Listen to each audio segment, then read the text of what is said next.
Machine shops around the world produce an array of products used in the automotive, pharmaceutical, food, aerospace, cryogenics, oil, gas, nuclear, and just about every industry that touches your life on a daily basis.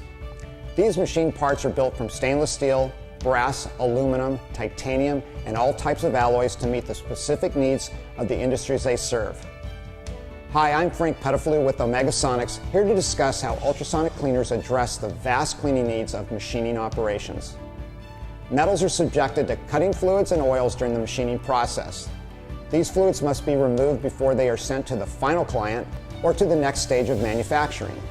Machine parts requiring anodizing or electroplating must have all contaminants thoroughly removed in order for the finishing process to adhere. As technology continues to drive parts smaller, tolerances get tighter, and parts must be cleaner than ever before. Simply soaking or agitating machine parts is not enough to keep up with current cleaning specs. Hand cleaning can be mildly effective, but is incredibly slow and very costly.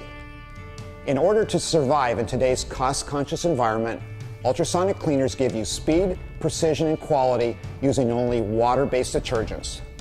Omegasonics has a full range of ultrasonic parts washers from single batch to multi-stage units that work nicely in cell manufacturing environments or centralized processing. We will even build you a custom ultrasonic cleaner to meet your mandated cleaning specifications. Give us a call to discuss your specific cleaning needs. We make your journey to cleaner parts easy.